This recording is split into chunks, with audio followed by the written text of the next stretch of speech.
वो आए और अपना विशेष संदेश उद्बोधन आप सभी को देंगे। आदरणीय डॉक्टर देवेंद्र जी भारत। कौन चले भाई कौन चले, भारत माँ के लाल चले। कौन चले भाई कौन चले, भारत माँ के लाल चले। कौन चले भाई कौन चले, भारत माँ के लाल चले। वंदे इंकलाब, भारत माता की। कौन चले भाई कौन चले,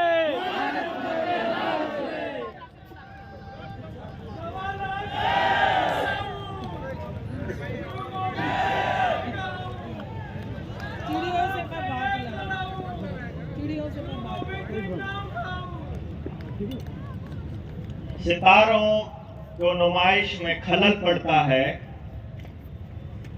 चांद पागल है अंधेरे में निकल पड़ता है।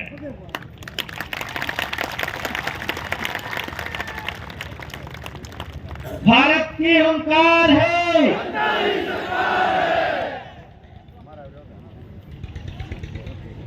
सम्मानित मंच और मेरे सामने दूर दराज से आए, नजदीक से आए मेरे क्रांतिकारी योद्धाओं, मेरे बुजुर्गों, नौजवान साथियों, माताओं, बहनों, आपके इस क्रांतिकारी सब्र को, आपकी हिम्मत को और आपके जज्बे को मैं जनता सरकार मोर्चा की तरफ से नमन करता हूं। भारत माता की जय। अपनी बात शुरू करने से पहले मैं वर्मा जी के कथन को ठीक करना चाहूंगा और आपको बताऊंगा कि आपने अपने जीवन में पहली बार ऐसा कोई मंच देखा होगा जहां किसी व्यक्ति के लिए कोई नारा नहीं लग रहा है, जहां व्यक्ति महत्वपूर्ण नहीं है, जहां केवल विचार महत्वपूर्ण है। तो जो ताकत वर्मा जी ने देवेंद्र बलहारा को देने की बात कही है, मैं आप सबकी इजाजत से और वर्मा जी की इजाजत से उस सारी की सारी ताकत को जनता सरकार मोर्चा और आपको समर्पित करता हूं। यहां किसी व्यक्ति अगर कोई पूछा जाए, हर रोज हर जिले में जब प्रचार कर रहे साथियों को बोलते थे सीआईडी वाले, ये सीआईडी वाले क्या बोलते थे कि प्रधान कौन है, पता चलता है यहां तो कोई प्रधान ही नहीं है।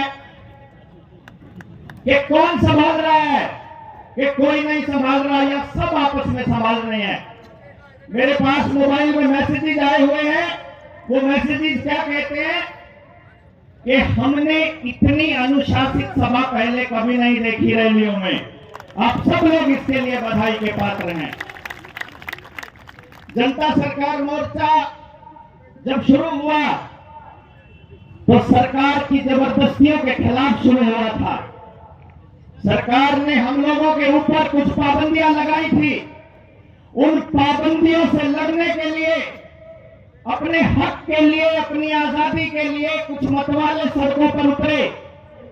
वो ताकत लेकर जो किसान आंदोलन में किसानों ने अपने बच्चों को दी थी कि जब देश का नागरिक ये कहता है कि तुम्हारे बनाए हुए कानून हमको नहीं पसंद, तो मतलब नहीं पसंद, नहीं चाहिए मतलब नहीं चाहिए, चाहे संसद ने पास किए हो, चाहे सुप्रीम कोर्ट कमेटी बनाने की बात करती है। अगर जनता को नहीं चाहिए तो जनता को नहीं चाहिए, क्योंकि इस देश का जो संविधान बाबा साहब अम्बेडकर ने बनाया था, उस संविधान की पहली लाइन है जो हमारे जनता सरकार मोर्चा के लोगों के बीच में लिखी हुई है कि हम भारत के लोग, हम कहेंगे वो काम करना पड़ेगा नेता को, अभिनेता को, संसद में बैठे हुए हमारे प्रतिनिधि को। वो प्रतिनिधि है हमारा, मालिक नहीं है। ये जो कलेक्टर है, ये जो एसपी है, ये जो आपके गांव में आने वाला सरकारी कर्मचारी है, ये आपका मालिक नहीं है, ये हमारा मालिक नहीं है, ये हमारे पब्लिक के सर्वेंट है, इसलिए लिखा जाता है पब्लिक सर्वेंट।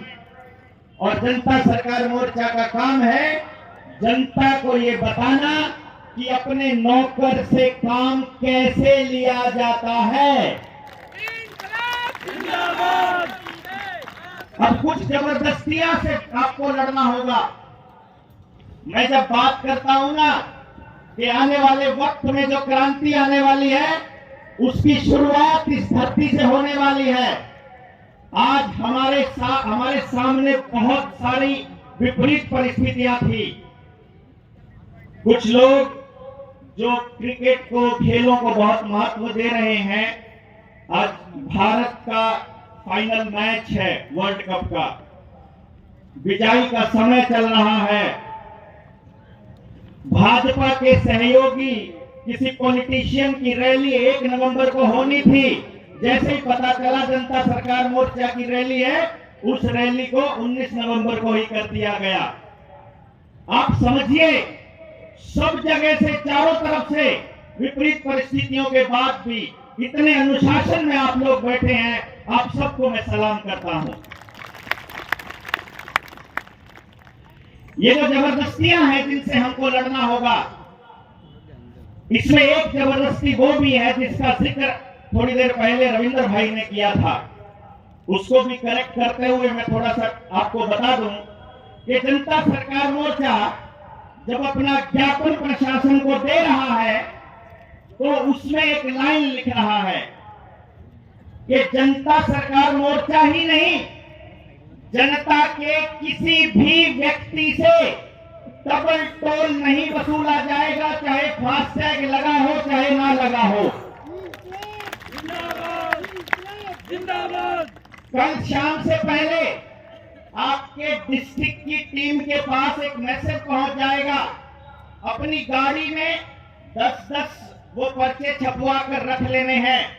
उसमें आपको वो सारे कानूनी प्रावधान बताए जाएंगे कि जैसे ही टोल का कर्मचारी आपसे डबल पैसे मांगता है, उसमें उस टोल की जगह का नाम, एसएचओ थाने का नाम और अपने गाड़ी का नंबर और दस्तखत और समय भरिए और उसी टाइम 112 पे कॉल करके उनके खिलाफ मुकदमे दर्ज करवाइए। 8 साल से लेके आजीवन कारावास तक की सजा है। देश के पैसे का वैल्यू आधा करना, 1 रुपया भी कम करना।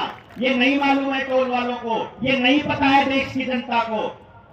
और अपनी मांगों में एक सबसे बड़ी बात जो हमने लिखी है कि हर टोल के ऊपर ये लिखा होना चाहिए, जैसे यहाँ चौक पर जाओगे आपको हमारे शहर का प्रदूषण का लेवल मालूम पड़ जाएगा।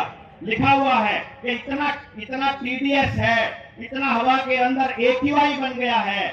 लेकिन क्या यही ऐसी स्क्रीन टोल टैक्स के ऊपर नहीं लगनी चाहिए? इस रोड का खर्चा कितना था, इस रोड का खर्चा कितना पूरा हो चुका है, कितना पूरा होने में रहता है, और अगर पूरा हो चुका है तो वो टोल टैक्स वहां से उखड़ना चाहिए। अगर आप लोग आज से शुरू करते हैं एक कार्रवाई, ज्यादा अगर कुछ नहीं कर सकते, रोज केवल और केवल 10 परिवारों से मिलोगे, पूरी बात समझाओगे और रोज एक परिवार भी अगर आप बनाते हो तो जनता सरकार मोर्चा को बने हुए आज 2 साल होने को हैं। कैलकुलेट करके देखिए, हर व्यक्ति के पास 2 साल में 700 परिवार होते हैं आप लोगों के पास। लेकिन क्योंकि हम लोगों को मालूम नहीं था कि हम कितने सारे लोग हो चुके हैं, जो जनता सरकार मोर्चा के साथी घर घर, गांव गांव, शहर शहर, दूसरे राज्यों में जाकर के लोगों को जोड़ने का काम कर रहे हैं। आप यहां बैठे हैं, इससे 10 गुना लोग अपने अपने शहर में जनता सरकार मोर्चा के लिए दुआएं मांग रहे हैं और कह रहे हैं कि हम आ नहीं सकते थे क्योंकि हमारी मजबूरियां थी। ये लोग वो आए हैं जो सारी विपरीत परिस्थितियां होने के बावजूद भी निकलने की हिम्मत कर पाए हैं। तो आप अपनी ताकत को छोटा मत आंकिएगा। बहुत बुरी हालात है यहाँ की राजनीति के। यहाँ जब आपको रैली में बुलाना होता है तो वो लोग ऐसा सोचते हैं कि घर से निकलकर कोई नहीं आता। जनता सरकार मोर्चा ने आप लोगों के भरोसे एक कदम उठाने की सोची कि एक काम करते हैं, हम किसी को कोई लालच नहीं देने वाले हैं, हम ये बताने वाले हैं कि एक रैली की शुरुआत होगी जहां से क्रांति का आगाज होगा। कौन कौन लोग हैं जो अपना सिर कटवाने को तैयार है तो आ जाए रैली के अंदर। तो इतने सारे लोग आ गए, इतनी हिम्मत के लिए आप सबको इस्तकबाल, आप सबको नमस्ते, आप सबको प्रणाम। अब आपको एक एक करके ये बताना है, क्या आपको सरकारों द्वारा लादी गई उन जबरदस्तियों का सामना करना है या इसी तरह से सरकारों के आदेशों पर चुपचाप चलना होगा जैसे अभी तक करते आ रहे थे? सामना करेंगे। मैं बोलूंगा सामना करेंगे, आप बोलेंगे हम मिलकर लड़ेंगे।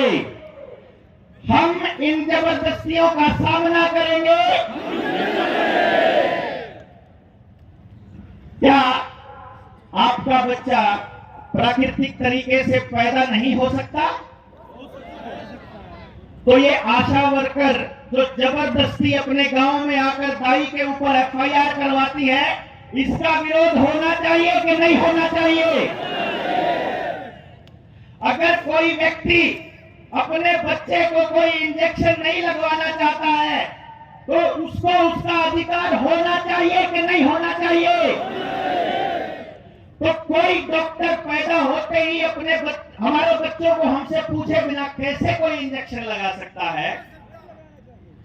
हम लोगों को ये बताना पड़ेगा पहले से सब डॉक्टरों को कि हमारे पास सैकड़ों नहीं हजारों ऐसे बच्चे हैं जिनको हम ऑर्गेनिक बच्चे बोलते हैं, जिन्होंने आज तक डॉक्टर की शक्ल नहीं देखी है और वो बीमार भी नहीं पड़ते हैं।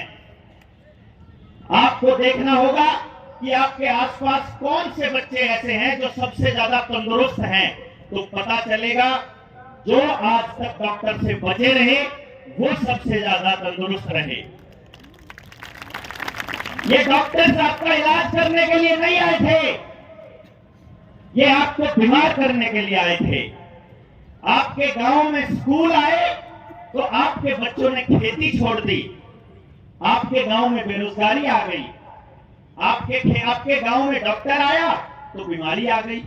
50 साल पहले का गांव देखिए, एक अस्पताल एक डॉक्टर नहीं मिलेगा आपको, क्योंकि हमको मालूम था कि हमारी रसोई में, हमारे आसपास, हमारे खेत में ऐसे ऐसे औषधीय पौधे मौजूद हैं जिनका इस्तेमाल ये बाजार करता है, डॉक्टर कोई और नहीं है।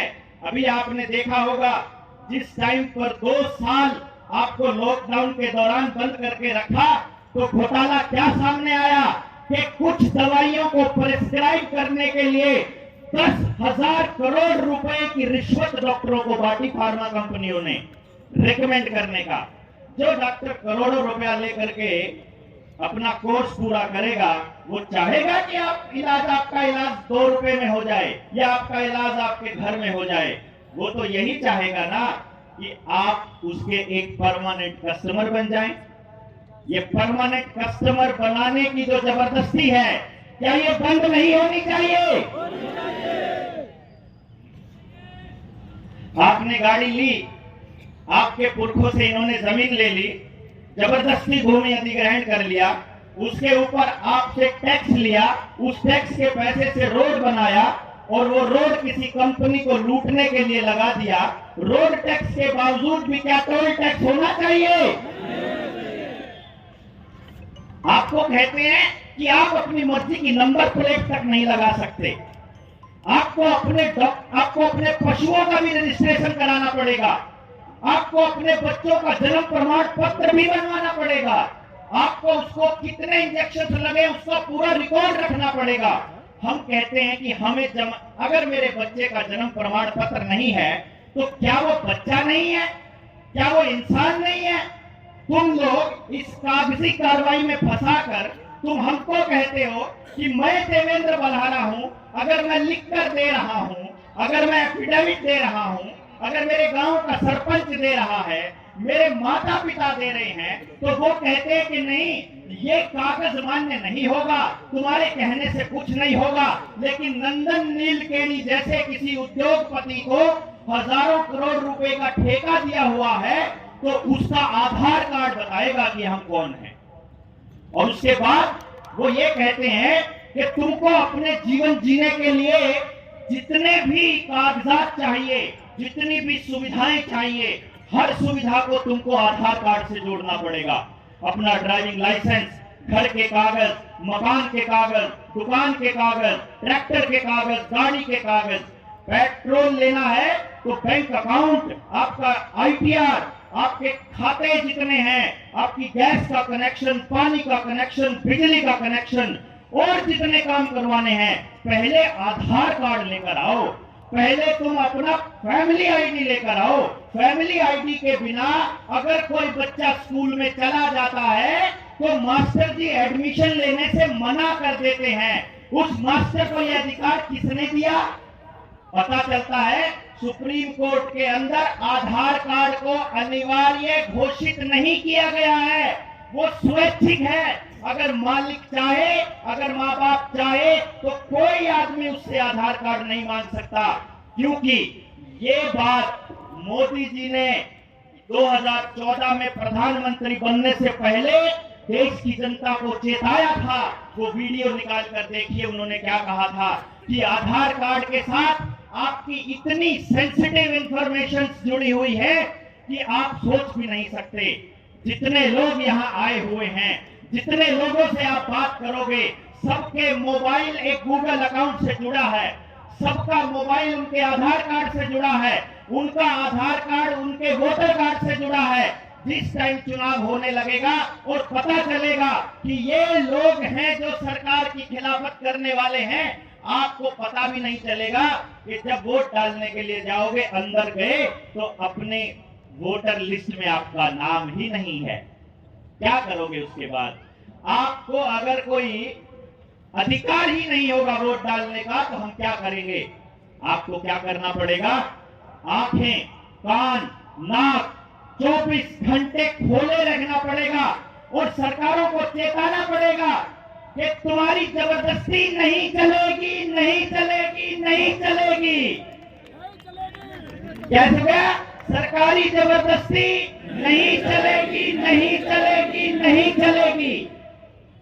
आपको छोटे छोटे लालच और डर में फंसा दिया गया, क्योंकि जो सुप्रीम कोर्ट का आदेश है, उस आदेश में एक लाइन छोटी सी सुप्रीम कोर्ट ने डाली हुई है।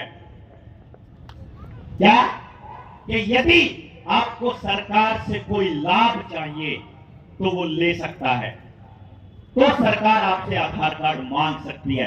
क्योंकि सरकार ने हल्फनामा देकर क्या कहा मालूम है? आपको, हमको, इस देश की जनता को चोर कहा सुप्रीम कोर्ट में।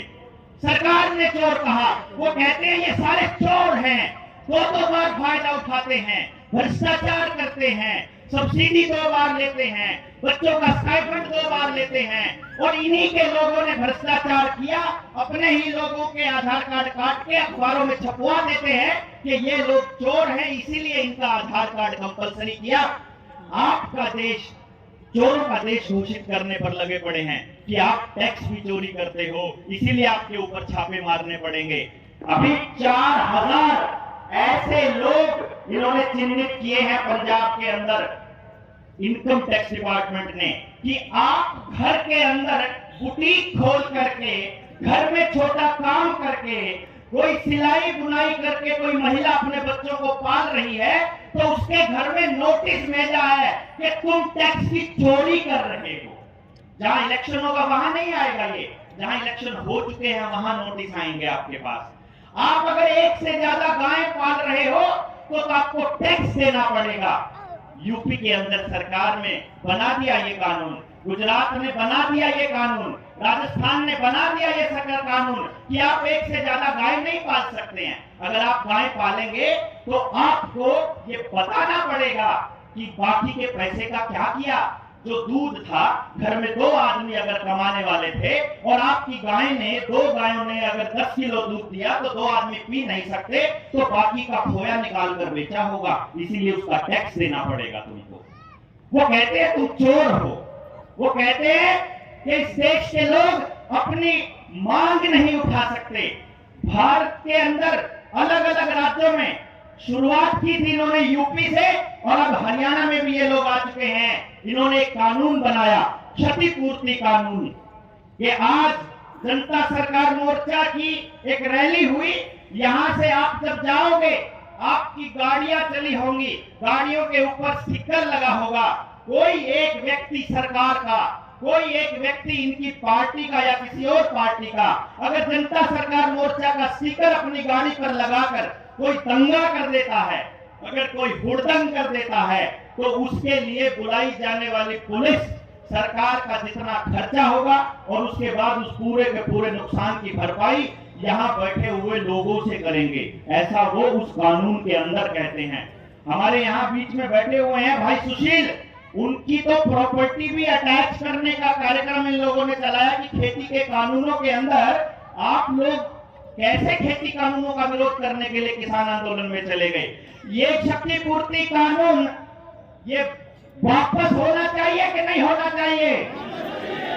इसके लिए कितना बड़ा आंदोलन करना पड़ेगा आप सोच भी नहीं सकते, क्योंकि सरकारों को आपकी जमीन, मकान, दुकान सब कुछ चाहिए। 2030 तक इनका एजेंडा है कि आपका किसी भी चीज के ऊपर कोई अधिकार नहीं रहेगा। आपकी गाड़ियां धीरे धीरे बंद की जा रही हैं। पहले कहते हैं डीजल की गाड़ी एंटर नहीं कर सकती, फिर कहते हैं पेट्रोल की गाड़ी एंटर नहीं कर सकती, फिर कहते हैं सीएनजी की नहीं कर सकती, क्योंकि आपको केवल इलेक्ट्रिक गाड़ियां लेनी है। इलेक्ट्रिक गाड़ियां प्रोग्रामेबल है, क्या आपको नहीं पता है? कुछ दिन पहले इन लोगों ने एक्सपेरिमेंट किया कि गाड़ियों को दूर से बैठे बैठे कंपनी ब्लास्ट करवा सकती है क्या? कुछ गाड़ियां चार्जिंग पे लगी हुई, कुछ गाड़ियां सड़क पे चलती हुई, कुछ गाड़ियां वैसे ही खड़ी हुई अपने आप ब्लास्ट हो जाती हैं। क्योंकि भैया जी आपका मोबाइल जिस तरह से काम करता है और अगर वो हीट कर रहा है तो कंपनी एक सॉफ्टवेयर भेजेगी, वो सॉफ्टवेयर आप अपडेट कर दोगे तो आपका मोबाइल गर्म होना बंद हो जाएगा। अगर आपका मोबाइल गर्म होना बंद हो जाएगा तो आपका मोबाइल गर्म होना शुरू भी तो हो सकता है, जरूरत से ज्यादा शुरू भी तो हो सकता है। ये तो वो तकनीक किसके हाथ में है इस बात पर निर्भर करता है। और आपको मालूम ही है कि सरकारें कौन बनाता है। सरकारें बनाता है ईवीएम, सरकार बनाता है मीडिया और सरकार बनाता है पैसा। पैसा, मीडिया और ईवीएम, इन तीनों चीजों को संभालता है बाजार। बाजार मतलब पूंजीपति, और बाजार का एक ही नियम है और वो है पैसा और प्रॉफिट। इसके बदले में देश की जनता का जीवन दूभर हो, इसके बदले में देश बर्बाद हो जाए, इनके बच्चे बीमार पड़े रहे, विकलांग पैदा हो, अपंग पैदा हो, इनके बच्चे मंदबुद्धि पैदा हो, ये आपस में लड़ते रहे, जात के नाम पर लड़े, धर्म के नाम पर लड़े, दंगे होते रहे, युद्ध होते रहे, कंगाल होते रहे, मकान बिकते रहे, दुकान बिकती रहे, ये लोग आत्महत्या करते रहे, कोई दिक्कत नहीं है। कैंसर से मरोगे कोई दिक्कत नहीं है सरकार को, बुखार से मर जाओ, बीमारी में मर जाओ, दूसरी किसी बीमारी में मर जाओ, लेकिन सरकार आपको कोरोना से नहीं मरने देगी। क्या कमाल की सरकार है भाई, क्या कमाल का दिमाग लगाते हैं। मतलब ऐसा सिलेक्टिव किस तरह से हो सकते हो आप? आपको हमारी चिंता है तो हर जगह होनी चाहिए ना। कोई भी एक भी किसान क्यों आत्महत्या करे, कोई एक भी आदमी किस तरह से परेशान हो जाए, ऐसा क्यों नहीं नियम बनता, ऐसा कानून क्यों नहीं बनता कि अगर एक गरीब से गरीब आदमी के साथ भी अगर अत्याचार कोई कर रहा है तो उसका जिम्मेदार कौन होगा, जिम्मेदारी तय की जाए। ये जनता सरकार मोर्चा की पहली लड़ाई है कि किसी के साथ भी गलत हो तो जिम्मेदारी तय हो। क्या बच्चों को लगने वाले सारे इंजेक्शंस की अनिवार्यता खत्म होनी चाहिए? नंबर प्लेट आपकी मर्जी की लगनी चाहिए या कंपनी की लगनी चाहिए? फास्टैग की अनिवार्यता बंद होनी चाहिए। किसान को फसल का बीमा उसकी पूछे बिना उसके खाते से कटना चाहिए। अरे कटना चाहिए क्या? तो क्यों नहीं मांगते हम लोग ये सवाल, क्यों नहीं पूछते कि उससे पूछे बिना कैसे कट जाएगा? कितने बीमे कटते हैं मालूम है आपको? किसान अपना बीमा काटने की मांग उठाएगा, उस दिन किसान दूसरे बीमे कटने की मांग नहीं उठाएगा, वो एपीवाई कटने की मांग नहीं उठाएगा। अटल पेंशन योजना, प्रधानमंत्री सुरक्षा बीमा योजना, प्रधानमंत्री जीवन ज्योति बीमा योजना, बैंकों के ऊपर इतना दबाव है कि उनको ये कहा जाता है कि भाई साहब, किसी के खाते में पैसा आया, पैसा आते ही कभी 300 रुपए, कभी 400 रुपए, कभी 500 रुपए इनके खाते से कटकर बीमा कंपनी को पहुंच जाने चाहिए। बीमा कंपनियों की बहुत चिंता है हमारे देश के मुख्यमंत्री और प्रधानमंत्री को। एक किस्त कटती है सेंट्रल गवर्नमेंट से, एक किस्त कटती है स्टेट गवर्नमेंट से, और एक हिस्सा कटता है किसान का। यानी कि जो इंश्योरेंस कंपनियां हैं उनको तीन जगह से पैसा दिया जाता है। ये जुल्म और जबरदस्ती बंद होनी चाहिए कि नहीं होनी चाहिए? आपका पैसा बैंकों में पड़ा हुआ है, मैनेजर कहेगा ऑनलाइन ट्रांजैक्शन कर लो, क्योंकि ऑनलाइन ट्रांजैक्शन में केवल डिजिट ट्रांसफर करनी है। जो थोड़ी देर पहले वर्मा जी ने आपको बताया था कि ये रुपए का खेल समझ में आ गया है। वर्मा जी ने शब्द बोला था रुपया, और आवाज आनी बंद हो गई थी लाइव पे। 10-15 चैनल के ऊपर लाइव चल रहा था। 1 घंटे तक हम लोग जद्दोजहद करते रहे, जब तक वर्मा जी बोलते रहे, एक आवाज बाहर नहीं गई यहां से। आपने तो सुन लिया रुपए का खेल क्या है, बाहर बैठे लोग नहीं सुन पाए कि जनता सरकार मोर्चा क्या कर रहा है। तो क्या आप लोगों को ये जिम्मेदारी नहीं उठानी पड़ेगी कि एक एक आदमी एक एक दिन में कम से कम 10-10 परिवारों को समझाएगा कि ये बर्बादी तुम्हारी अचानक से नहीं आई है, ये बर्बादी तुम्हारी वजह से नहीं आई है। इस बर्बादी का कारण योजनाबद्ध तरीके से सरकारों की बनाई हुई नीतियां हैं। क्या हम लोगों को नहीं करना चाहिए ये सब? अपने को बनना पड़ेगा अपना मीडिया। हमको कौन बनेगा इस देश का मीडिया? कौन बनेगा? आपको ही बनना पड़ेगा। रास्ता नहीं है आपके पास। इसके साथ बुरा हो रहा है तो मुझे आवाज उठानी पड़ेगी, मेरे साथ बुरा हो रहा है तो आपको उठानी पड़ेगी। किसी के साथ भी गलत होता नजर आए, कोई जात हो कोई धर्म हो। हमसे कुछ लोगों ने पूछा, हमारी वाले जात के आदमी का तो फोटो तुमने अपने शहीदों की जगह पर नहीं लगाया। ये जो ऊपर लगे हुए हैं, किसी की जात का शहीद रह जाता है तो हमसे पूछा तुमने ये क्यों नहीं लगाया? तो हमने एक ही जवाब दिया था, क्योंकि हम जातिवादी नहीं हैं, क्योंकि हमने जाति सोचकर नहीं लगाया था। हमने आपके लिए ऑप्शन छोड़े हैं। आपको खुली छूट है। जब हम महाराष्ट्र में गए तो महाराष्ट्र के लोगों ने इनमें से एक फोटो हटाकर शिवाजी की फोटो लगा ली। हमें कोई आपत्ति नहीं। आपको अपने मोहल्ले में कोई सभा करनी है, अपने लोगों को लगाना है, चाहे सारों की फोटो हटाकर एक फोटो लगा लो, हमें कोई दिक्कत नहीं जिसकी लगे, बस वो आदमी जिंदा नहीं होना चाहिए। जिंदा आदमी की फोटो नहीं। अगर आपको अपनी फोटो लगवानी है ऊपर तो पहले शहादत देनी पड़ेगी। आदमी से ऊपर जा चुका है जनता सरकार मोर्चा। विचार बन चुका है, जात से ऊपर जा चुका, धर्म से ऊपर जा चुका। सिर्फ एक ही जात है हमारी। हम कौन है? अगर कोई पूछे, लोग कहते हैं तुम क्रांतिकारी हो। नहीं, क्रांतिकारी पत्ते काटता है, वो विद्रोही होता है जो जड़ें काटता है। हम जड़ काटने का काम करते हैं इन गंदे लोगों की। हम विद्रोही हैं, विद्रोही। हम तुम्हारी हर उस गलत नीति का विद्रोह करेंगे, उसके खिलाफ विद्रोह करेंगे। हम उस गलत नीति का विरोध करेंगे जो आम जनमानस को दुखी करती है, जो जनता को दुखी करती है, क्योंकि हमको मालूम है आप आज सत्ता के किसी भी कुर्सी पर बैठे होंगे, कल तुम्हारा बच्चा हमारे साथ यहीं बैठा होगा, कल को उसके साथ ऐसा ही हो सकता है। इसलिए इस गुमान में मत रहिए कि आज आप सत्ता के गलियारों में बैठे हुए हैं तो आपको कोई दिक्कत नहीं है।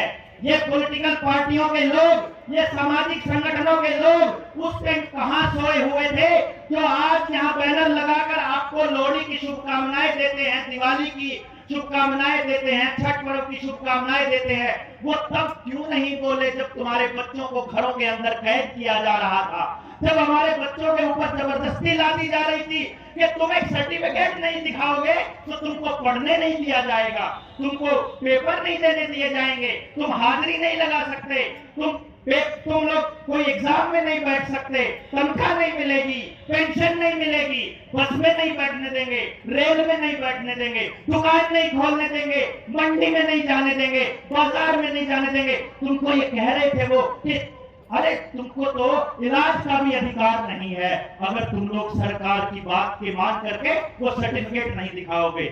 कल को इन लोगों ने आपके आधार कार्ड को आपके जीवन की सारी पाइपलाइन के साथ जोड़ दिया है और उन पाइपलाइन को फिर आधार के साथ जोड़ रहे हैं। कहीं पर पानी का कनेक्शन नहीं पहुंचा है तो नया कनेक्शन दिया जा रहा है, कहीं बिजली का कनेक्शन नहीं दिया पहुंचा है तो नए बिजली के मीटर पहुंच रहे हैं, नए खंभे लग रहे हैं, आपके यहाँ पर नई पाइपलाइन के जरिए गैस का कनेक्शन दिया जा रहा है और वो कह रहे हैं कि नया कनेक्शन आधार के साथ जुड़ा होगा।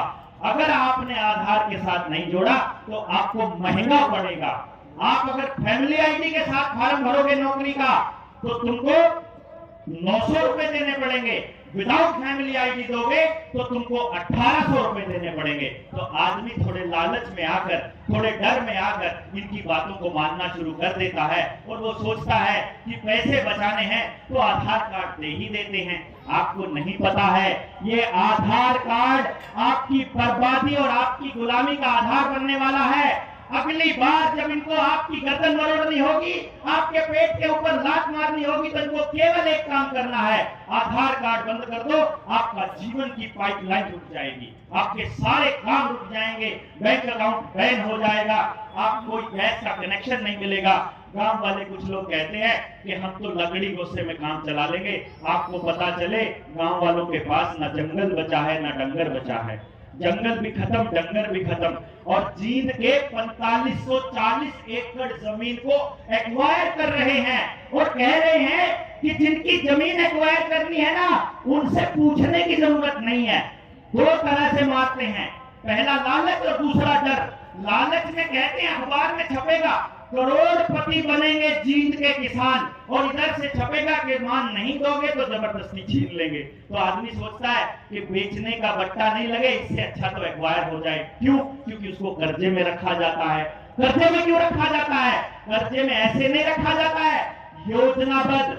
आपके पास फोन आएगा, सबके पास फोन आएगा, फोन नहीं आएगा तो मैसेज आएगा, बोलेगा बिना कागज के लोन ले लो, बिना बैंक में जाए लोन ले लो, लोन ले लो, लोन ले लो। जिसने नहीं ले रखा बोलता मेरे पास तो नौकरी भी नहीं, पैसा भी नहीं। अरे तुम डंगर पे ले लो, डंगर भी नहीं, पुरानी कार पे ले लो, वो भी नहीं, 10वीं की बीएमसी पे ले लो, अरे मैं अनपढ़ हूं तो आधार कार्ड पे ले लो, लेकिन लोन ले लो। पहले लोन ले लो, जब किस्तें चुकाओगे तो बोलेंगे अभी तुम्हारी किस्तें ठीक जा रही है और ले लो, तुमको और दे रहे हैं, टॉप अप दे रहे हैं। जब और मिल जाएगा और जब हम लोग उस पोजीशन में पहुंच जाएंगे कि वो लोन चुकता करने की हमारी गुंजाइश नहीं बची तो फिर कहेंगे या तो चुकता करो, नहीं तो अपने घर की एक लड़की हमारे यहाँ भेजो, हम दे देंगे एक पहली किस्त। मैंने सुना ये अपनी आंखों से, कलेजा फट कर आता है, अंदर आग उगलती है कि कोई रिकवरी वाला एजेंट किसी बेबस आदमी को तो चुकता नहीं कर पा रहा अपने लोन की किस्त, उसको ऐसी गंदी भाषा में कैसे बात कर सकता है यार? कैसे यार लोगों को ऐसा? और लोग बोलेंगे नहीं क्या? हमको दहाड़ना होगा, हमको बताना होगा कि तुम्हारा जो ये लोन का प्रोसीजर है यही हमारी गुलामी का आधार है। ये जो पैसा तुम अपने आप मर्जी से छाप रहे हो, ये छापने वाला दिन ज्यादा दिनों तक नहीं चलेगा। हम लोग, आपको हमने एक बात कही थी, ये स्वराज की लड़ाई है, ये अपने राज की लड़ाई है, ये जनता के राज की लड़ाई है। ये लड़ाई में हमने कहा था कि जनता ही सरकार है, और हमने आपको एक बात कही थी कि हमें भीड़ नहीं चाहिए, हमें जागे हुए लोग चाहिए। और आपका सबर देखकर, आपका यहाँ बैठा हुआ होकर ये साबित करता है कि आप सारे के सारे जागे हुए क्रांतिकारी योद्धा हो जो जरूरत पड़ने पर अपनी गर्दन भी न्यौछावर कर देंगे। और हम लोगों ने ये ऐलान किया हुआ है कि जिस दिन जो बाल गंगाधर तिलक ने कहा था ना कि स्वराज्य हमारा जन्मसिद्ध अधिकार है और हम स्वराज लेकर रहेंगे। स्वराज मतलब मेरा राज, मेरा राज मतलब आपका राज, आपका राज मतलब जनता का राज। जिस दिन जनता सरकार मोर्चा के लेटर हेड के ऊपर ये लिखा होगा कि मैं संजीव कुमार और नीचे लिखा होगा सदस्य जनता सरकार मोर्चा, और डेप्यूटी कलेक्टर को ये संदेश दे कि मैं तुमको ये कह रहा हूं कि मुझे ये दिक्कत है, और अपने अधिकारियों को निर्देशित करो कि मेरी समस्या का समाधान किया जाए। और डीसी जब देखे उस कागज को, देखते ही सबसे पहले फोन खड़काए कि भाई ये जनता सरकार मोर्चा वालों का मैसेज आया है, इनका काम जल्दी से जल्दी होना चाहिए। उस दिन हम जनता सरकार मोर्चा की ताकत को देखेंगे। भारत की हुंकार है। 1 लाख लोग जिस दिन जागे हुए हमारे पास इकट्ठे हो गए, जो कि विद नेम हमको मालूम है कि इस जिले में, इस गांव में ये साथी को पूरी ट्रेनिंग ली हुई है, जिसने पूरा कॉन्सेप्ट समझा हुआ है। आप समझिएगा, पूरे षड्यंत्र को समझाने में हमको ट्रेनिंग में 3 दिन लगते हैं। 3 दिन षड्यंत्र समझ में नहीं आता है, उसके बाद भी हमको लगता है कि कुछ कमी रह गई। वो बात हम आधे घंटे में, 1 घंटे में पूरी नहीं कर पाएंगे। इसलिए आपको एक काम करना है, यहां से जाने के बाद अपने आसपास के लोगों को तैयार करना है एक काम के लिए कि अपने जीवन के 3 दिन हमको दे दीजिए, अपने बच्चों को बचाने के लिए, अगली पीढ़ी को बचाने के लिए।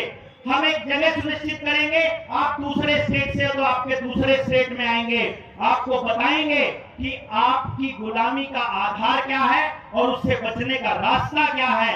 और जिस दिन 1 लाख लोग समझे हुए हमारे पास हो गए, उस दिन हम स्वराज की घोषणा कर देंगे कि हमारा राज आ गया। आपने जनता सरकार मोर्चा के लोगों में देखा होगा कि यहाँ किसान के बैल की जगह हमने नेताजी को रखा हुआ है, और पीछे से हल्की मूठ, कंट्रोल और सांटा, सांटा बोलते हैं अपने हरियाणा के अंदर। डंडी के पीछे चमड़े की एक लेदर की बेल्ट होती है, जो उस बैल को ये इशारा देने के लिए होती है कि जैसे ही वो उल्टा चले उसको लगा के बताया जाता है कि ना, इधर नहीं जाना है। वो किसान और हम भारत के लोग और जनता सरकार मोर्चा वो सांटा लिए हुए लोग हैं, जो उस नेता को बैल की जगह जोतने वाले हैं आने वाले समय में। आप लोग अपनी जरूरत का कानून, सबसे ज्यादा मजबूत कानून आरटीआई का कानून है। आप वहां से अपनी जानकारियां इकट्ठा कर सकते हैं कि आपके हित के कौन सी नीतियां बनी, किसने कितनी चोरी करी, किसने कितने योगदान दिए। आरटीआई के कानून को लगातार कमजोर किया जा रहा है। क्या हमको इसका विरोध नहीं करना चाहिए? हमसे जबरदस्ती जमीनें खरीद ली गई, हमसे जबरदस्ती जमीनें एक्वायर करके उसके ऊपर एलिवेटेड हाईवे बना दिए गए, एलिवेटेड रेलवे के प्लेटफॉर्म, रेलवे के ट्रैक बना दिए गए और फिर प्राइवेट कंपनियों को सौंप दिए गए। और उसके ऊपर किसान की बुग्गी झोटा नहीं चल सकता, किसान की ट्रैक्टर ट्रॉली नहीं चल सकती, हमारे बच्चों की मोटरसाइकिल नहीं चल सकती, वहां पर हम लोग नहीं चल सकते। ये तो कमाल की तानाशाही है। और देश के लोगों को यह बोलना पड़ेगा, जमीन हमारी है, हमारे पैसे से सड़क बनी है और हमको ही चलने नहीं दोगे। क्या हमको इसका विरोध नहीं करना चाहिए? इन सारी की सारी डिमांड्स के ऊपर हमको जनमानस तैयार करना पड़ेगा। ये लोग फार्मा कंपनियों के जो गुलाम हैं, इन लोगों ने एलोपैथी का इतना प्रचार कर दिया है कि रॉकफेलर और रॉथशाइल्ड की उस पूरी की पूरी यूनाइटेड नेशन और वर्ल्ड बैंक और WHO, वर्ल्ड हेल्थ ऑर्गेनाइजेशन को पालने में लगे पड़े हैं। क्या हमारा आयुर्वेद इतना गया गुजरा है? जब आयुर्वेद हमको इतनी शिक्षा दे सकता है कि हम हर घर के अंदर स्वस्थ रहने का पैमाना तय कर सकते हैं, ऋतुचर्या और दिनचर्या के हिसाब से अगर हम जीवन जीते हैं तो हम बीमार ही नहीं पड़ेंगे। तो क्या जितना फार्मा कंपनियों का और मेडिकल का बजट है, उसमें 50% बजट कम से कम आयुर्वेद का नहीं होना चाहिए? हमको इस बात के लिए भी जनमानस तैयार करना पड़ेगा। शिक्षा का बजट 4% भी नहीं है दोस्तों, 4% भी नहीं। स्कूलों में टीचर्स नहीं है, कॉलेज में, यूनिवर्सिटी में 70% सीटें खाली पड़ी है, लेकिन सरकार को टैबलेट देने की जल्दबाजी पड़ी है कि इनको जल्दी जल्दी कोई ना कोई टैबलेट दो। आपके बच्चे जो स्कूलों में पढ़ रहे हैं, मास्टर जी पढ़ाने का काम नहीं करते हैं, उनको PLO बना दिया गया, उनको लेटरिंग करने वालों के फोटो खींचने लगा दिया गया, उनको कह दिया गया कि तुम लोग ये पता करो गांव में कितने लोगों के आधार कार्ड फैमिली ID के साथ जुड़े हुए हैं। तुम लोग ये पता करो सरपंच ने क्या क्या कर लिया, कितने लोगों के घर में शौचालय बन गए, कितने डंगरों के आईडी कार्ड बन गए। बच्चा कितना पढ़ता है उससे कोई मतलब नहीं है, लेकिन बच्चे के पढ़ने का काम वो दो, एक टैब दे दो। उस टैब के अंदर सरकार का आंकड़ा है दोस्तों, आपको पता चले 85% बच्चों ने अश्लील सामग्री सर्च की उसके अंदर। आपके बच्चे सिलेबस के नाम पर जब ऑनलाइन किताब उठाते हैं, फेसबुक उठाते हैं, यूट्यूब उठाते हैं और कोई भी सॉफ्टवेयर उठाते हैं, उसके ऊपर जबरदस्ती गंदी गंदी वीडियो आती हैं। हमारी अगली पूरी की पूरी पीढ़ी को बर्बाद करने का षड्यंत्र रचा जा रहा है। जो इतनी अश्लीलता परोसते हैं, उनको लाखों लोगों की भीड़ के सामने प्रदेश का मुख्यमंत्री खड़ा होकर उसका हाथ उठाकर उसको मजबूत करने का काम करते हैं। शर्म चाहिए ऐसे मुख्यमंत्री को। और हम लोग यहाँ से कड़ी निंदा करते हैं ऐसी योजना का। आर्मी को खत्म करने के लिए अग्निवीर जैसी यूनिवर्सिटी को लेकर के आए योजना, जिसके अंदर पूरी तरह से आर्मी का पूरा खाता बर्बाद हो रहा है। जीएसटी लगाकर अनऑर्गेनाइज सेक्टर को बर्बाद किया जा रहा है। हर सेक्टर के अंदर नई नई योजनाएं लाकर प्राइवेटाइजेशन, पब्लिक प्राइवेट पार्टनरशिप के नाम पर कंपनियों को सारा कुछ दिया जा रहा है और आपका डेटा कलेक्शन किया जा रहा है। किसान को क्या कहते हैं कि तुम लोग अपनी अगर फसल का ब्यौरा नहीं दोगे तो तुम्हारी फसल नहीं बिकेगी। तुमको फसल का ब्यौरा चाहिए, तुमको हमारे खाते में कितने पैसे आए, कहां से आए, उसका ब्यौरा भी चाहिए। हम लोग कैश जमा कराएंगे, कैश निकलवाएंगे, उसके ऊपर पूरा टैक्स लगाओगे। लेकिन जब देश के लोग सुप्रीम कोर्ट में कोई रिट डालते हैं, कोई एप्लीकेशन डालते हैं कि ये पॉलिटिकल पार्टियां उद्योगपतियों से पैसा लेकर उनके लिए नीतियां बनाते हैं और देश की जनता को नजरअंदाज करते हैं, तो उस टाइम पर देश की सरकार, सारी पॉलिटिकल पार्टियां हलफनामा देकर के सुप्रीम कोर्ट में कहती है कि देश के जनता को ये हक नहीं है कि इलेक्टोरल बॉन्ड के जरिए किस पॉलिटिकल पार्टी को किस उद्योगपति ने कितना चंदा दिया। क्या ये जानने का हमको हक नहीं है? मालिक को तो जानने का हक है नहीं। और नौकर जो सारी की सारी सुविधाएं हमारे पैसों से लेते हैं, निर्णय लेने की ताकत हमारी वोट से लेते हैं, उनको सब कुछ जानना है। उनको नहीं जानना है असल में जिस बाजार के दम पर वो सरकारों में बैठे हैं, उस बाजार को कंट्रोल करने वाली विदेशी ताकतों को जानना है कि इस देश के लोगों का कितना पैसा अभी बैंकों में पड़ा है, कितनी जमीन लोन पर चढ़ चुकी है, कितने लोग अभी कर्जदार होकर मरने की कगार पर आ चुके हैं, कितने बेरोजगारी का आंकड़ा है, कितने अकेले रहते हैं, कितने परिवार को छोड़ चुके हैं। क्योंकि प्रोग्रेसिव फार्मिंग की 2016 में नीति आयोग की मीटिंग के अंदर, जिसमें बिल गेट्स ने सरेआम ऑफिशियल डॉक्यूमेंट की बात कर रहा हूं मैं, ये उसने कहा था कि हमको इस देश की जमीनें चाहिए, किसी भी कीमत पर चाहिए, बड़े बड़े चंक चाहिए, 1000 एकड़ से छोटा कोई चंक नहीं चाहिए, कहीं 4000 एकड़ चाहिए, कहीं 8000 एकड़ चाहिए। कुछ लोग कहते हैं इस सरकार को गिरा देते हैं, इससे पहले तो फलाने वाली सरकार थी। आपको पता चलेगा वो जो फलाने वाली सरकार थी उसने भी 12,000 एकड़ जमीन पूंजीपतियों को ऐसे ही चंक में पकड़ाई थी।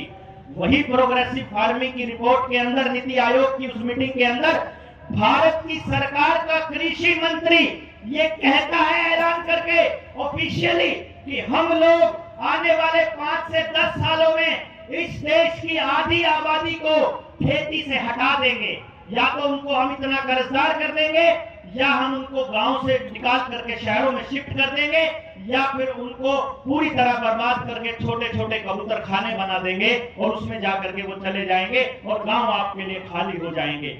आपको मालूम पड़े, आपके गांव को ऐसे ऊपर से देखा जाता है जैसे सीआईडी वाले ड्रोन से हम लोगों को देख रहे थे। ऊपर से देखकर ये देखा जाता है कि ये वाला चंक हमको चाहिए, ये 10 गांव हमको चाहिए, क्योंकि यहाँ से नहर गुजर रही है, यहाँ से पानी खूब आता है, यहाँ पे बढ़िया जलवायु है और रोड का भी कनेक्शन है। उस एरिया को बर्बाद करने के लिए ये लोग वहां कोई फैक्ट्री लेकर आते हैं। कहीं इथेनॉल की फैक्ट्री आएगी, कहीं पर गन्ना फैक्ट्री आएगी, कहीं पर पावर हाउस आएगा, कहीं पर न्यूक्लियर पावर प्लांट आएगा, कहीं कोई दूसरा आएगा, कोई डंपिंग यार्ड बन जाएगा। उससे क्या होगा, आपके घरों में बदबू आएगी, या राखी आएगी, मतलब राख आएगी, या आपको वहां आपका माहौल खराब हो जाएगा। तो देश के लोग, किसान अपने बच्चों को अपनी जबान से कहने लगेंगे कि एक काम करो, खेती में कुछ नहीं रखा है, गांव में कुछ नहीं रखा है, तुम अपना शहर चले जाओ, कोई नौकरी करो, नौकर बना दो।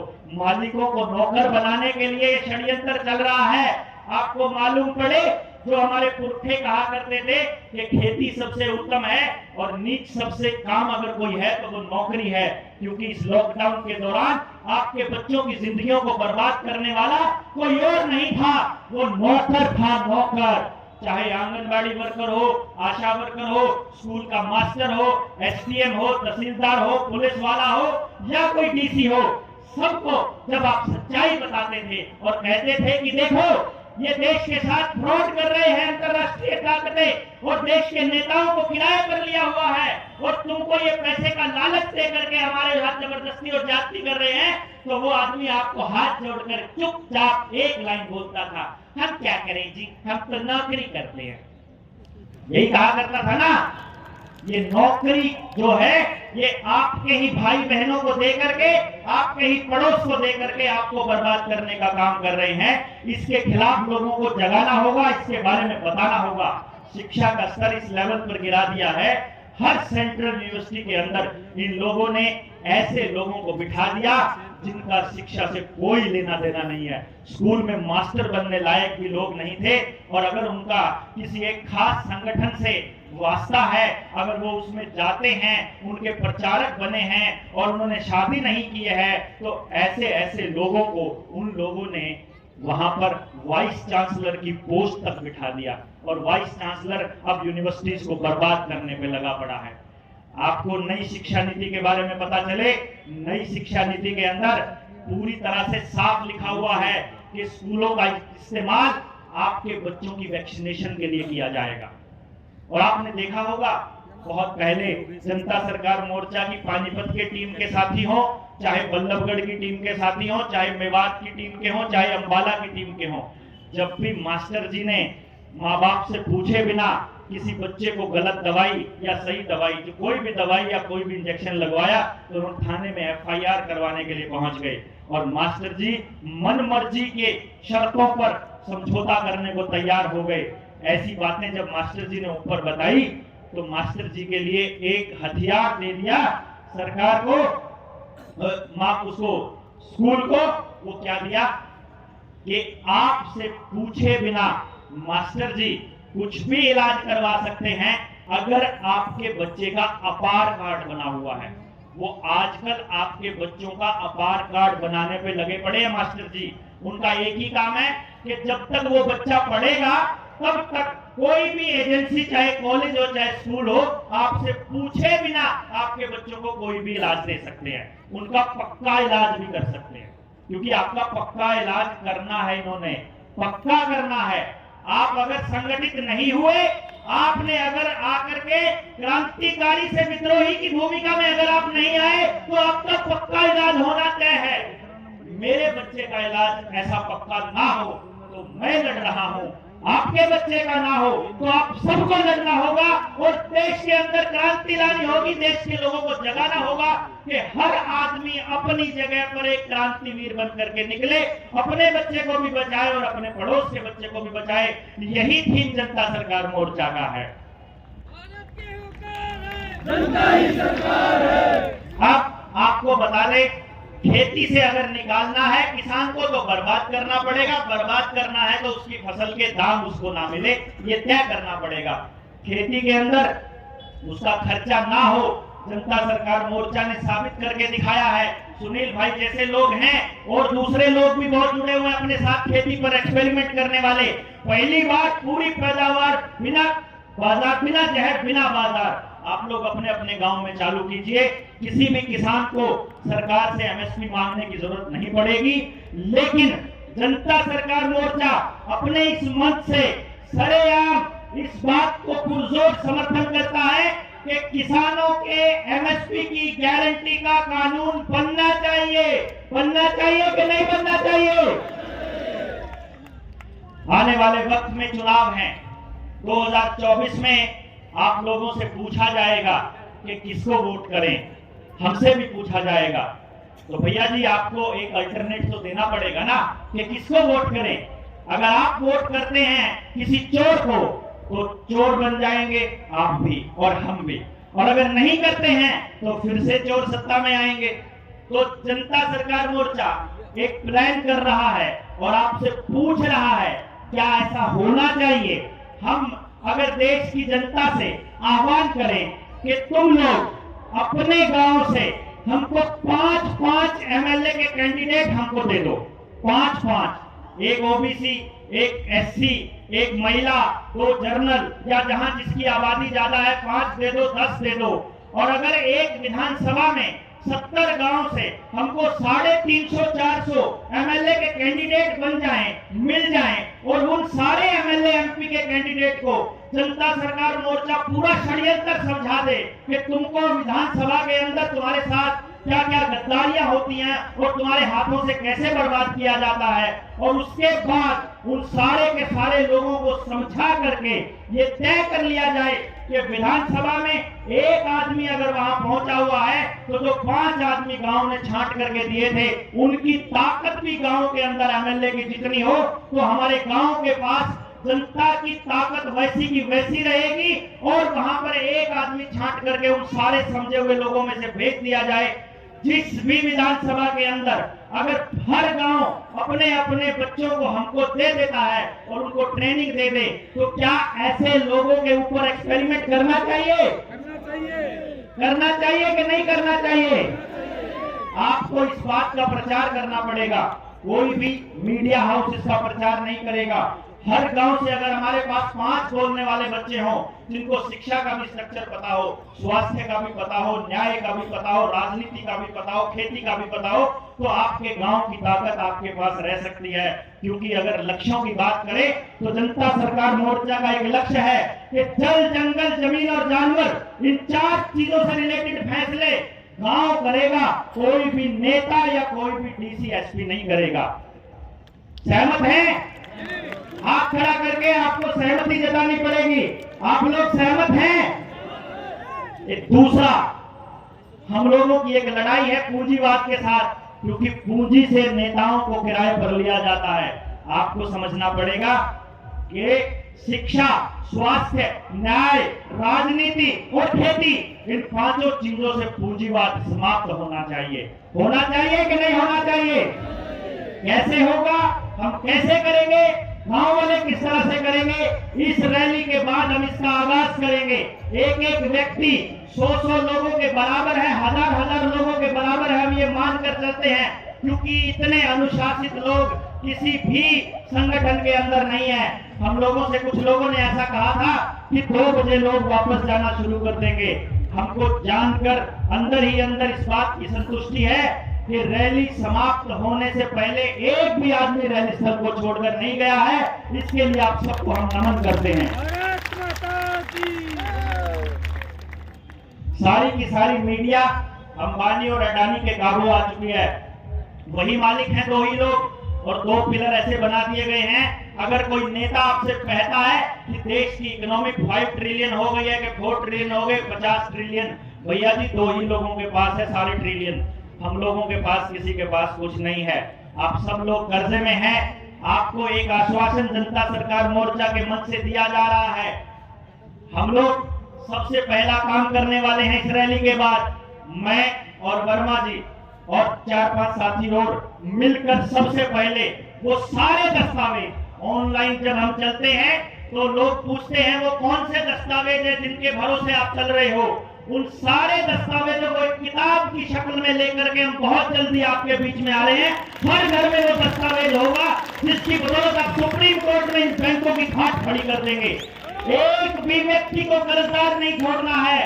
गांव के अंदर, शहर के अंदर, पड़ोस के अंदर किसी भी व्यक्ति को कितना ही बड़ा कर्जा देना है, आप उनको बोल दीजिए, आपका सारा कर्जा जनता सरकार मोर्चा उतारेगा। हम लोग वादा करते हैं।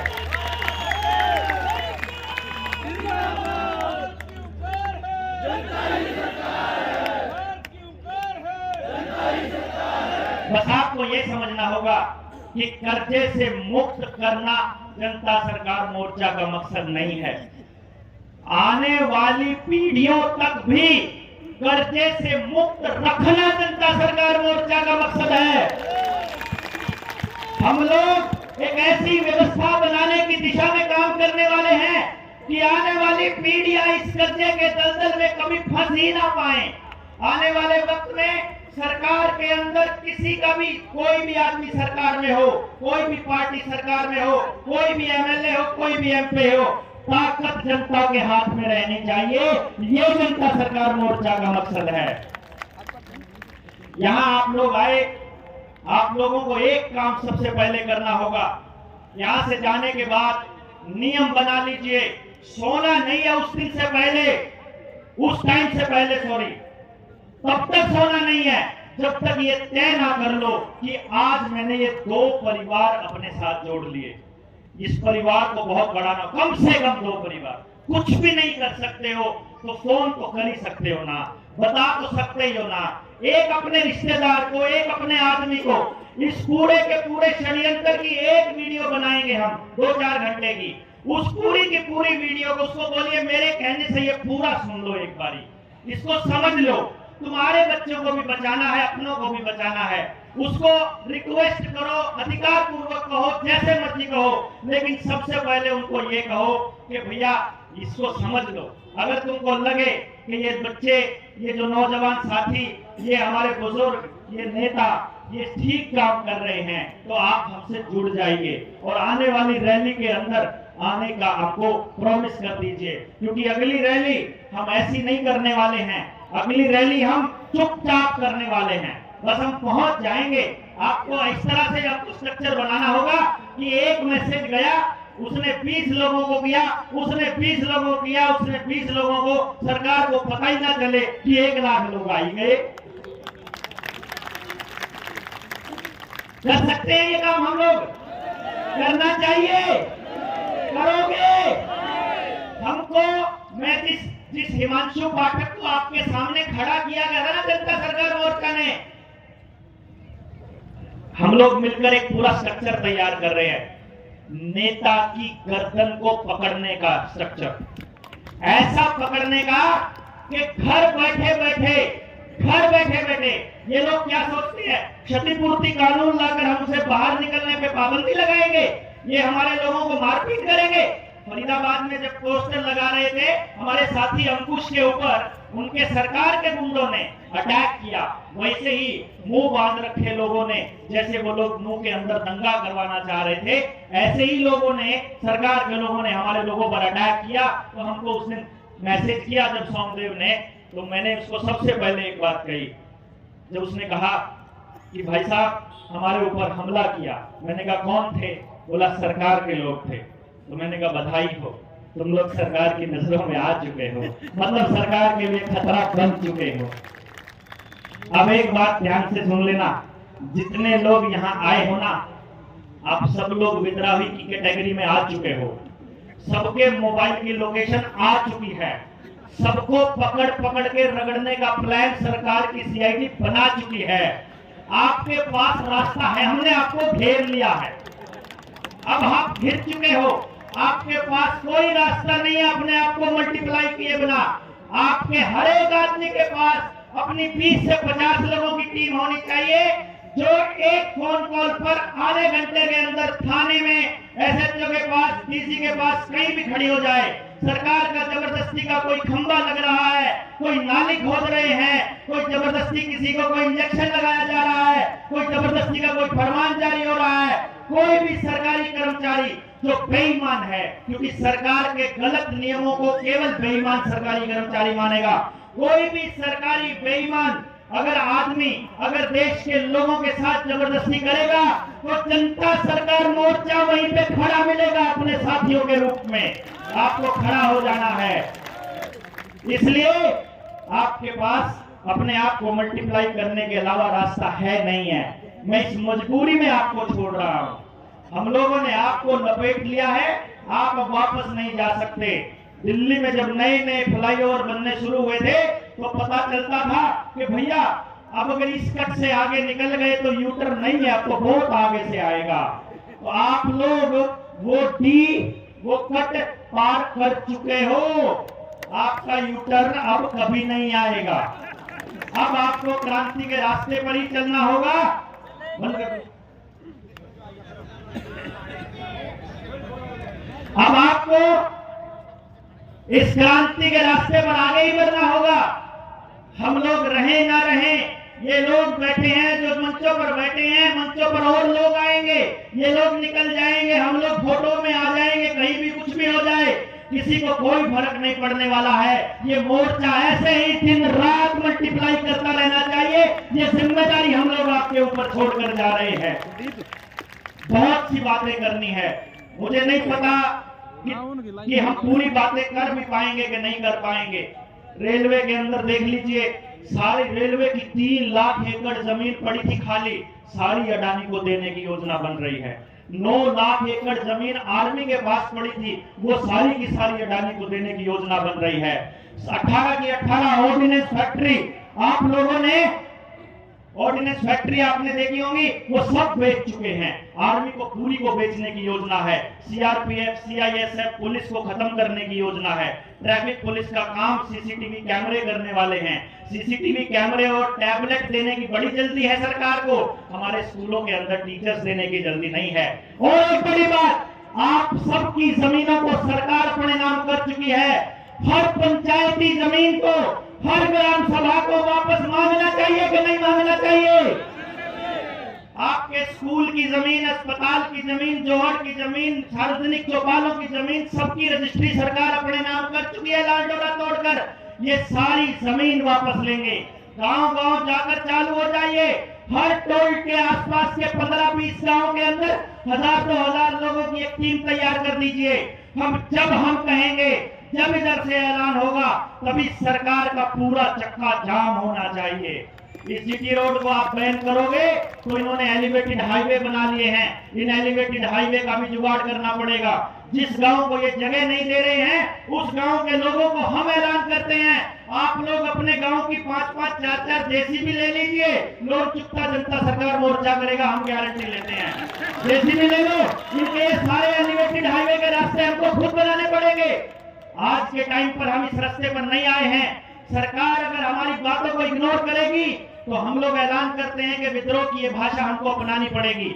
अभी आपको क्या करना है, जाते हुए किसी भी सार्वजनिक संपत्ति का कोई नुकसान नहीं होना चाहिए, क्योंकि वो आपकी ही संपत्ति है। अभी पूरी तरह से शायद नहीं भी की है, हम उसे वापस ले लेंगे। एक बात आपको ध्यान से देनी है, कोई हुड़दंगबाजी नहीं करेंगे। जितने लोग यहाँ आए हैं, जितने लोग जनता सरकार मोर्चा की बातों से सहमत हैं, ये नंबर लिखा हुआ है 9518170000। इस नंबर पर मिस्ड कॉल करनी है सबको कि हम लोग यहाँ आए हुए हैं। आज ये परिवार बढ़कर इतना बड़ा हो गया है, जनता सरकार मोर्चा का परिवार जिस दिन 1 लाख परिवारों का हो गया, उस दिन हम स्वाधीनता की घोषणा कर देंगे कि अब हम तुम्हारे गुलाम नहीं है, ना तुम्हारा दस्तावेज चाहिए, ना तुम्हारे स्कूल कॉलेज चाहिए। हम लोग 100% रोजगार देने वाली शिक्षण व्यवस्था चालू करेंगे जनता सरकार मोर्चा के तत्वाधान में। लड़की की शादी की उम्र आपसे पूछे बिना 21 साल कर दी इन लोगों ने। क्या कहते हैं कि बच्ची को आत्मनिर्भर बनाना चाहते हैं। और कैसी आत्मनिर्भर बनाना चाहते हैं कि अगर 21 साल से पहले शादी करोगे, सरकार क्या कहती है मालूम है आपको? करियर बनाने का टाइम है। मां बनने के लिए पहले कहते थे 18 साल की उम्र सही है। उन्होंने देखा 18 साल में पूरी तरह बर्बाद नहीं हुए इनके परिवार, तो 21 साल करो इनकी लड़की की उम्र। और 21 साल भी ऐसे नहीं करनी है। अगर 21 से पहले शादी कर दी तो इनकी बच्ची को, इनके पिता को, बच्ची के पिता को जेल हो जाएगी। लेकिन आपकी बच्ची रखैल की तरह 16 साल की उम्र में लिव इन रिलेशनशिप में रह सकती है। ऐसा कानून चाहते हो क्या? इंडो इजराइल प्रोजेक्ट के तहत पर, इसकी तर्ज पर सारे के सारे रिसर्च सेंटर में आपके डंगरों की नस्ल खराब करी जा रही है, जेनेटिकली मॉडिफाई किया जा रहा है। जेनेटिकली मॉडिफाइड टमाटर, खीरे और शिमला मिर्च जैसी चीजें, तेल, कपास, सरसों, सब जेनेटिकली मॉडिफाइड किया जा रहा है। और ब्राजील की सरकार ने 2020 में एक रिसर्च जारी की थी जिसमें बताया था कि जो भी लोग जेनेटिकली मॉडिफाइड आइटम खाते हैं वो सारे के सारे और उनकी अगली संतानें नपुंसक और बांझ पैदा होंगी। ये रिसर्च है बकायदा, आपको जानना होगा। जिस टाइम पर वो हमारे कौन से नेता, क्या नाम था उनका, जो जिनको मार दिया गया था, अनिल माधव दवे, आरएसएस के बहुत बड़े प्रचारक और विद्वान व्यक्ति थे, देशभक्त इंसान थे।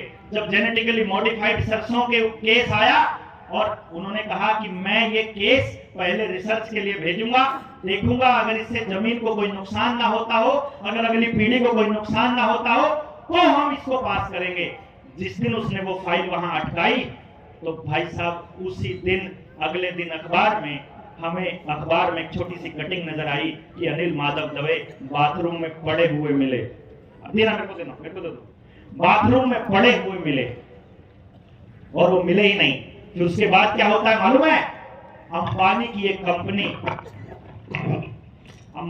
एक कंपनी से एक डायरेक्टर इस्तीफा देता है। बैकडोर एंट्री यूपीएससी में चालू की थी, 400 लोग अंदर किए इन्होंने। हर मिनिस्ट्री के अंदर एडिशनल चीफ सेक्रेटरी के लेवल पर कंपनियों का एक आदमी बैठा है जो मंत्रालय को कंट्रोल करता है, और वो कहता है, वो वहां से इस्तीफा देकर के एसीएस बनता है, उस फाइल के ऊपर साइन करता है, फाइल को पास करता है, जीएम सरसों को पास देने के बाद वापस जाकर कंपनी ज्वाइन कर लेता है। ये हालत हो रही है आपके पीछे से, क्योंकि आपको आरटीआई का कानून के जरिए अनजान रखा जाता है। सारी मीडिया को अंबानी अडानी ने खरीद करके इस तरह से रख दिया है कि कोई भी मेन स्ट्रीम मीडिया का आदमी यहां आकर जनता सरकार मोर्चा की रैली को कवर करने की हिम्मत नहीं कर सकता। ये ताकत है आपकी जनता सरकार मोर्चा की, ये ताकत है। किसी ना किसी पॉलिटिकल पार्टी के पास जाओगे, उसकी रैली में जाओगे, आपको पूरा मीडिया का हुजूम मिलेगा। हमारे पास तो भैया मीडिया को देने के लिए पैसे नहीं है, उनके अरेंजमेंट करने के लिए हमारे पास तो कुछ नहीं है। जो लोग मांगते हैं, जो ईमानदार लोग खड़े हैं, जिनको पता है कि समाज को सच जाना चाहिए, वो आ गए हैं। जिन लोगों के पास देने के लिए कुछ नहीं है, तो भैया हमारी खबरें अगर वो नहीं दिखाएंगे तो आपको मीडिया का रोल अदा करना पड़ेगा। करेंगे? दूसरी चीज, हम लोग एक ज्ञापन दे रहे हैं आप लोगों की परमिशन से। अगर आप लोग मानते हैं कि ये सारे लोग ये ज्ञापन सही हैं और हमने सही तरह से अभी रखे हैं, क्योंकि ये शुरुआत है, अभी हम लोग नोटिस में आ जाएंगे कि यार ये इतनी खतरनाक मांगे मानना शुरू कर दिया, ये आगे आगे क्या क्या करेंगे। तो अभी आप लोगों को डराया जाएगा, धमकाया जाएगा, आपके घरों पर रेड करी जाएगी, आपके खाते सीज करे जाएंगे, आपको मारा भी जा सकता है, आपको प्रताड़ना भी दी जा सकती है, और आपको लालच भी दिया जा सकता है कि आप लोग पार्टियां ज्वाइन कर लीजिए। तो कुछ पॉइंट हैं जो हमने कहा है, पहले बताइएगा, हाथ खड़ा करके समर्थन दीजिएगा अगर आपको लगता है कि ये वाला मुद्दा सही है। पहला मुद्दा, टोल टैक्स के रूप में जनता से लिए जा रहे टैक्स की पारदर्शिता के लिए हर टोल टैक्स पर एक डिजिटल बोर्ड लगे, जिसमें उस रोड को बनाने का कुल खर्चा और प्रतिदिन इकट्ठा हो रहे टैक्स को घटाकर शेष राशि अपडेट होती रहे, और बिना फास्ट टैग वाले वाहन से कैश के रूप में दोगुना भुगतान बंद हो। आपका समर्थन है। अंग्रेजी के नाम पर भारत की गुलामी, भाषा की गुलामी, जिससे आने वाली पीढ़ियां ना तो सही से अंग्रेजी में निपुण हो पा रही है और ना हिंदी में। हर प्रशासनिक कार्यालय में और स्कूल में हिंदी भाषा को प्राथमिकता दी जाए। और अगर हिंदी नहीं है, अगर हम लोग बात करें केरला की, अगर हम बात करें तमिलनाडु की, महाराष्ट्र की, तो वहां की जो क्षेत्रीय भाषा है उसको प्राथमिकता दी जाए। विद्यार्थियों के लिए स्कूल में हर बच्चे को रोजगार देने वाली शिक्षा का पाठ्यक्रम लागू हो। एक भी बच्चा बेरोजगार ना हो, ऐसी शिक्षा दी जाए, और जो शिक्षा रोजगार ना दे सके वो शिक्षा बंद कर दी जाए। स्कूल के पाठ्यक्रम में देश के लिए सर्वोच्च बलिदान देने वाले शहीदों की जीवनी शामिल हो, ताकि आने वाली पीढ़ियां अपना क्रांतिकारी इतिहास ना भूलें। खेती और तमाम सार्वजनिक संस्थानों में प्राइवेटाइजेशन और निगमीकरण बंद हो, ताकि आने वाली पीढ़ियां भी खेती करें, और खेती ही सबसे ज्यादा रोजगार पैदा करती है, इसलिए खेती को सुरक्षित रखा जाए। एग्रीकल्चर विश्वविद्यालयों में देसी बीजों का संग्रह हो और आने वाली पीढ़ियों को ऑर्गेनिक खेती के लिए प्रोत्साहन दिया जाए। हमारी खेती, अगर हम ऑर्गेनिक खेती करना चाहते हैं तो उसके मूल में गाय हैं, इसीलिए गो हत्या को बंद करने का कानून बनाया जाए। पशुओं का प्राकृतिक तरीके से गर्भाधान हो, जिसके लिए प्रोत्साहित किया जाए ताकि पशुओं की नस्ल बचाई जा सके। आईवीएफ के जरिए नहीं और टीकाकरण के जरिए नहीं बल्कि प्राकृतिक तरह से ही हम लोगों के बच्चे जन्मने की प्रक्रिया को सुनिश्चित किया जाए। भ्रष्टाचार के कारण हो रही अव्यवस्थाओं से आम आदमी परेशान है, इसीलिए हर भ्रष्टाचारी की जवाबदेही तय हो और उससे वो सारा पैसा वसूला जाए जितना भ्रष्टाचार उसने देश के साथ किया है। सारे काले धन को राष्ट्रीय संपत्ति घोषित की जाए। किसी भी डॉक्यूमेंट को आधार कार्ड से लिंक करना अनिवार्य ना किया जाए और फैमिली आईडी और आधार के बिना शिक्षा से वंचित ना किया जाए। हर दफ्तर के अंदर, हर सचिवालय के अंदर आधार कार्ड और फैमिली आईडी जब भी मांगता है तो आपको सबसे पहले एक सवाल करना है, अपना फोन चालू करो, फोन चालू करके उसकी बात सुनो, वो क्या कहता है। उसको बोलो मुझे फैमिली आईडी नहीं देनी है, अब बताओ तुम काम करोगे कि नहीं करोगे। वो बोलेगा मैनुअल करना पड़ेगा, तुम्हारे को 7 दिन लगेंगे, तुम्हारे को 6 दिन लगेंगे।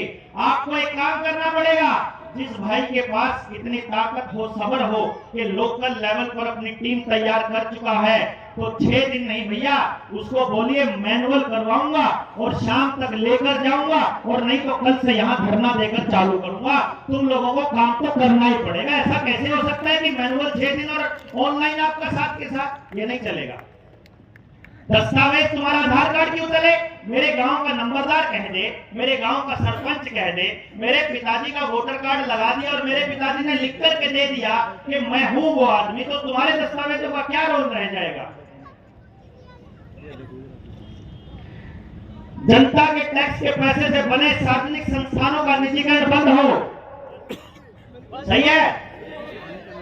152D सहित सभी भारतमाला हाईवे पर जितने भी भारतमाला के हाईवे हैं, वहां किसान के ट्रैक्टर, ट्रॉली, मोटरसाइकिल समेत सभी वाहनों को चलने की अनुमति हो। किसान के लिए एमएसपी की गारंटी का कानून जल्दी से जल्दी बनाया जाए। बैंक खातों से बिना खाता धारक की अनुमति के कोई एक सिंगल पैसा भी ना काटा जाए। शहीद स्मारक स्थल हुसैनीवाला पंजाब में जो एलपीजी की गैस जो जल रही है, उसको बंद करके देसी घी की जोत को ही चालू किया जाए, जिसको जनता सरकार मोर्चा ने चालू किया था। और वातावरण में, आसमान में हवाई जहाजों से किए जा रहे केमिकल का, रसायनों का, कृत्रिम वातावरण जियो इंजीनियरिंग पर पूरी तरह से रोक लगनी चाहिए। हार्ट टेक्नोलॉजी से मन मर्जी की बारिश और सूखा, बाढ़ और भूकंप की रोक पर रोक लगनी चाहिए। सही है। आप लोगों का आना सफल हुआ। हम लोग आप सबकी मौजूदगी में ड्यूटी मजिस्ट्रेट हमारे बीच आए हुए हैं ज्ञापन लेने के लिए। भोजन की व्यवस्था की गई है। जिन भी साथियों ने इस पूरे कार्यक्रम को सफल बनाने में अपना योगदान दिया है, उन सभी साथियों का, आयोजन करने वालों का, सेवादारों का, और जो दानी सज्जन है जिन्होंने इसके लिए अपना योगदान दिया था, कुछ हमारा पेमेंट करना रहता है, उसके लिए हम चाहेंगे कि आप सब लोग जनता सरकार मोर्चा के दिए हुए खाते में भी जमा करा सकते हैं। और भैया यहाँ दान सहयोग भी जरूर दे करके जाएं, क्योंकि हमारे पास किसी उद्योगपति का दिया हुआ पैसा नहीं है। तो आप सबके सहयोग से ये आयोजन सफल रहा। हम लोग अपना संदेश सरकार को, जनता को, आपको देने में कामयाब रहे। आप लोग अपनी व्यक्तिगत किसी भी बात को लेकर के आए थे, तो आप सब लोगों से मिलने के लिए जनता सरकार मोर्चा की टीम और मैं यहीं पर रहूंगा। आप सब लोग यहीं पर रहेंगे, यहीं रुके रहेंगे, खाना खा करके जाएंगे। खाने भोजन की व्यवस्था की गई है और हम आप सबके सामने प्रशासन से आए हुए अधिकारियों को ज्ञापन देंगे। आप सब लोग आए, इतना कीमती समय दिया, अपना योगदान दिया, उस योगदान के लिए आपका बहुत बहुत शुक्रिया, बहुत बहुत आभार। भारत की हुंकार है,